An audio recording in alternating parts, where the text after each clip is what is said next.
My father said it mid-laugh, holding a beer in one hand and pointing his tongs at the grill with the other. It was just loud enough to carry over the music, just casual enough to pass as humor. Everyone chuckled. Even my mother Patricia let out one of those tight, polite laughs she saves for when guests are around. My younger brother Kyle, standing across from her with a solo cup and his ever-smug grin, laughed the hardest. His wife Becca nudged him like he should stop. He didn't. I didn't say a word. I just stared at the plate in front of me, potato salad untouched. The same recipe I'd brought to this barbecue for over 10 years. It used to be my dad's favorite. Now it sat in the corner of the food table, half warm and forgotten. They hadn't made a seat for me. Everyone else had name cards, little folded squares of cardstock that Becca probably printed on her Cricut. Mine was missing. I stood there with a full plate and nowhere to sit, like a neighbor who wandered into the wrong party. So I took the spot near the trash can just behind the patio fan. I listened to the buzz of conversation like I was under glass. The joke hung there, still circling in my chest. It wasn't even original. I'd heard it before in sitcoms, bad breakups, offhand remarks at office parties. But never from the man who taught me how to ride a bike. Never from someone who once kissed my scraped knees and said I mattered. That day, something in me went still. Not broken, not angry, just still. And I remember thinking, when exactly did I stop being part of this family's picture? Because I used to be in the center of it. They never asked me to save them, not out loud anyway, but somehow I always knew when I was expected to step in. I was 19 when my father lost his job. The factory had been scaling back for months, small layoffs here and there, but when it finally reached his level, it hit hard. Mortgage payments lapsed. Mom started working double shifts at the clinic, and the tension in our kitchen grew so thick you could taste it between bites of boxed macaroni. So I deferred college. Just for a semester, I told myself. Just until things leveled out. I picked up shifts at the grocery store and put half my paychecks toward the mortgage. At night, I watched over Kyle while our parents slept. He was 13, then moody and lost barely speaking since Dad's layoff. They never asked. But when they cashed the checks I left on the kitchen counter, no one turned them away either. 6 months turned into a year. Then 2. By the time things leveled out, Kyle had started high school and suddenly needed rides to football practice, SAT prep college tours. He didn't ask Mom or Dad. He asked me. He called me Lainey. He was the only one who ever did. Back then, it felt like a thread still connecting us. I finally went back to school at 24 nights and weekends part-time. I worked full-time at a print shop, studied on my lunch breaks, graduated quiet and debt-free. No one came to the ceremony. Mom said she had to work. Dad forgot the date. Kyle didn't forget. He just said, "That's cool," and asked if I could help him fix his resume. By the time he graduated 2 years later, the whole family threw a backyard party with balloons, banners, matching t-shirts. I remember standing at the grill flipping burgers while Dad announced to a neighbor that Kyle's going to do big things. No one mentioned I'd helped him write his entire college application. That's how it was year after year. I became the helper, the standby adult. The one they could call when the power went out or the dog needed a vet visit or a tuition bill came early. I was useful, steady, quiet, and Kyle. Kyle became the story they told at dinner. The kid who pulled through, who made it out, who married well, who gave them grandkids. The one they cheered for. The one whose name showed up on homemade ornaments and birthday cakes. Sometimes I wondered, did they ever stop to ask what I made it through, or had I made it all too easy for them to forget? It was a photo that did it. I stopped by my parents' house one Sunday to drop off some extra bedding they'd asked for. Kyle's kids were spending the weekend and apparently they'd forgotten to bring blankets. I didn't stay. I didn't even take off my shoes. I just left the bag by the hallway and was about to head out when I noticed a new frame on the mantel. It was a picture from last Thanksgiving. My mother Patricia had her arm around Kyle's wife Becca, beaming. Kyle stood beside them holding his son. My father was in the back holding a carving knife mid-laugh. Even the neighbor Mrs. Houghton had somehow made it into the shot. But I wasn't in it. I stared at that photo for a full minute. I had been there. I had helped cook the meal. I had washed every single dish while they sat on the porch drinking mulled cider. But looking at that photo, it was like I'd never existed in the room. I asked Mom about it later, casually. "Did you ever get that other picture, the one where I was sitting next to Kyle on the porch swing?" She blinked like I was speaking a different language. "Oh, I think that one was blurry. Or maybe someone was blinking. Becca probably just picked the best one." That was the whole answer. She went back to stirring soup like she hadn't just erased me from the memory of a day I helped hold together. And then came my birthday. Or rather, Kyle's son's birthday, which they decided without telling me would be held on the same day in the same house using the same cake. My mother called the morning after. Sorry we didn't reach out. Things got a little chaotic. You understand, right? I didn't answer. Because what was there to say? That week, I logged into the shared family photo album one I'd created years ago to help everyone stay connected and noticed that my name had been removed as a collaborator. I wasn't blocked. I wasn't kicked out. I was just no longer part of it. No one told me. No one needed to. I scrolled through the pictures anyway. There were new family portraits, captions, group messages under each. One photo had a comment that said, "The whole gang together." I wasn't in it. I had taken it. And that was when I understood something. I hadn't just been forgotten. I'd been edited out. I didn't leave that day. But something shifted. Not in anger. No slammed doors. No late-night texts. Just a quiet recalibration. Like when a house finally settles and the floor creaks differently. I started small. I muted the family group chat. Then I archived it. Then 3 weeks later I left it. No message. No, sorry, just need a break. Just gone. No one followed up. I unshared my calendar from the family's planning board, the one I'd created years ago, so we could stay on top of each other's lives. I figured it wasn't needed anymore. No one had checked it in months. Then I opened a new business email, moved my biggest clients there, told them I'd be scaling down my design work for personal reasons. Most of them didn't ask. The ones who did accepted my answer without pressing. People can feel when you're slowly pulling away. Some respect it. Family rarely does. The only thing I kept was the garden shears. It sounds silly, I know, but that day at the barbecue right after the joke, my dad had handed me the shears and told me to go trim the dead stuff around the roses. I did. I spent 20 minutes on my knees clipping back dry branches while everyone else drank and laughed. Later, when I went to toss them back in the shed, I paused. Then I wiped the blades clean, wrapped them in an old towel, and put them in the trunk of my car. They were the last thing he handed me.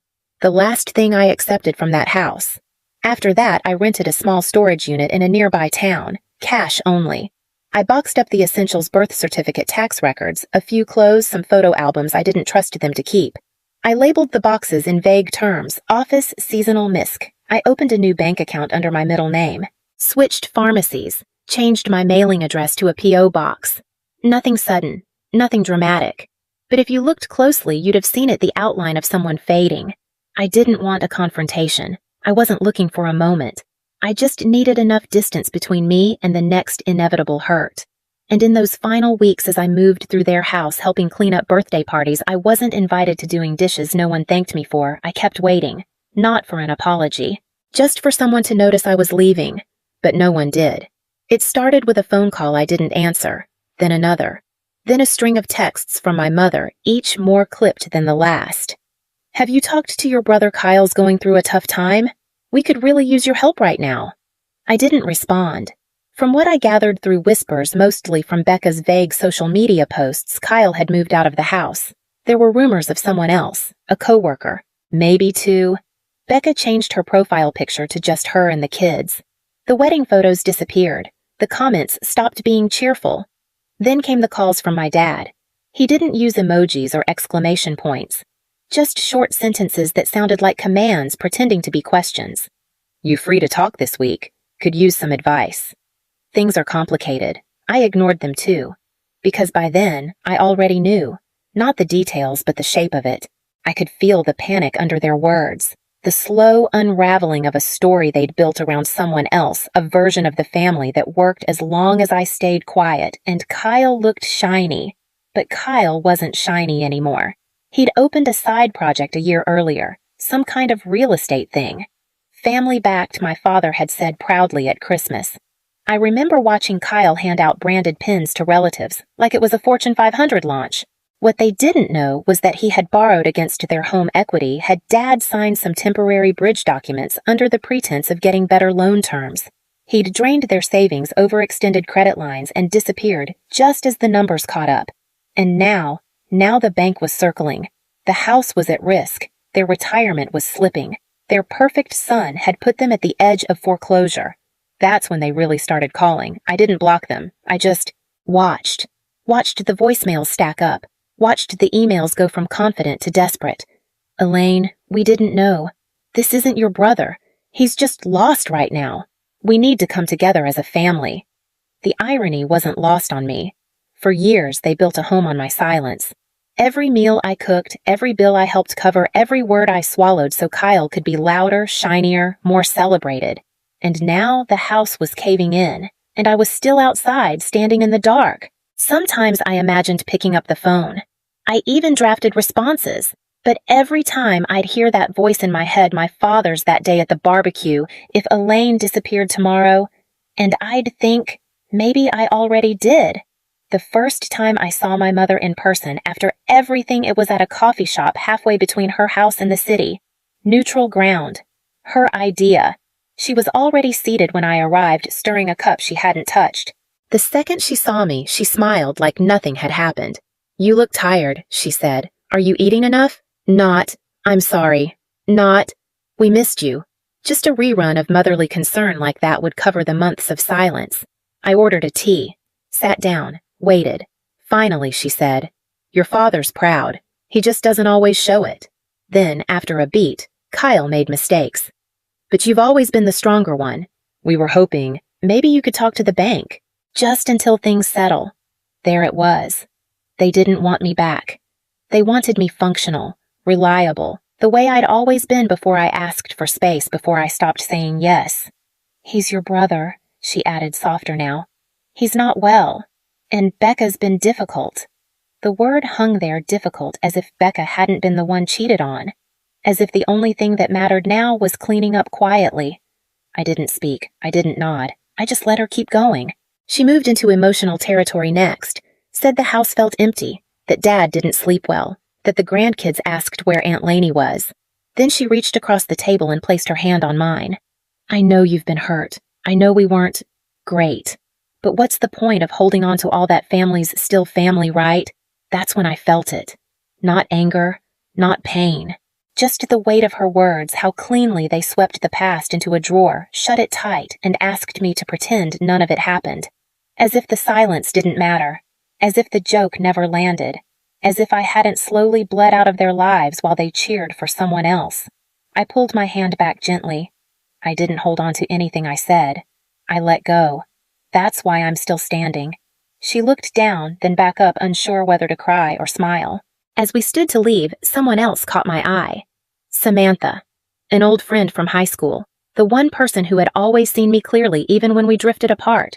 She'd once told me years ago, "You're the glue, Elaine. They just don't know what happens when glue walks away." She'd been at that BBQ too. She'd heard the joke. Now seeing me, she walked over and said quietly, "I'm glad you're okay. Just, maybe don't stir things up now. They're already overwhelmed." And that was the final shift. Even the one person who used to defend me, now just wanted things to stay quiet. I didn't go back to the house. Even after the coffee shop, after the voicemails turned soft, after the emails came with phrases like, "We know we haven't been fair," I didn't go. I mailed a check, not a large one, but enough to buy them time. Enough to keep the bank quiet for a while. I left the memo line blank. Then I printed a single sheet of paper, my portion of the house title signed over. No strings, no notes, just a clean transfer. I drove out early on a Tuesday and dropped the envelope in their mailbox. No knock, no conversation, just the sound of gravel under my tires as I pulled away. I thought I might feel sad, or empty, or angry, but I didn't. I felt still, like a lake before dawn, flat and wide and finished. For the first time in years, I didn't feel like I owed anyone an explanation. I didn't need them to say I was right, or wrong, or anything at all. I had stopped asking to be seen. A week later, my mother sent a photo of the kids holding a thank you sign. No caption, no voice, just the picture, like it was proof we were still a family. I didn't respond. I didn't need to. They had their proof. I had mine. Because there's something that happens when you finally stop fighting for a seat at the table. You realize the table was never built with you in mind, and the silence that used to crush you. It starts to sound like freedom. So when they asked later in subtler ways if I'd be back for Thanksgiving, if I could help organize Kyle's oldest kid's birthday, if I wanted to rejoin the family album, I answered the same way every time, with stillness, with space, with the kind of no that doesn't need a raised voice to be heard. But just once I let myself speak. It was over the phone. My father called on a Sunday afternoon and I picked up. He sounded tired, older, softer. "We're trying to do better," he said. "You know that, right?" I didn't reply right away. Then I said simply, "I was there. You just never looked." He went quiet. I let him stay there. The following summer they held another barbecue. I wasn't invited, but I saw the photos through someone else's social feed. Mutual friend. One of those posts meant to look spontaneous but curated just enough. Everyone was there. Kyle, Becca, the kids. Mom in her floral apron. Dad manning the grill again like nothing had ever burned. Balloons. Potato salad. Even Mrs. Houghton made another appearance. And in one photo, I saw it. My old seat, the one near the patio fan, had a name card this time. It wasn't mine. It said Jackson in big blue letters. Kyle's youngest. The chair had been passed down, reassigned, like I'd never sat there to begin with. No one noticed the garden shears. They were still by the porch. Rusted now, half buried in overgrown mulch, one handle snapped. Forgotten like the girl who once used them. But I remembered. That was the last thing my father handed me. The last thing I chose to keep. So I returned the gesture. 1 month later, a letter arrived in their mailbox. No return address, just one sentence. "You noticed yet. Signed Elaine Monroe." That was it. No explanation. No plea. Just a reminder that something once lived in the silence they'd learned to talk over. I don't know if they read it, or what they said, or who they blamed. I only know they never wrote back, and for once I didn't need them to. If you ever left quietly just to see who would notice, you're not alone.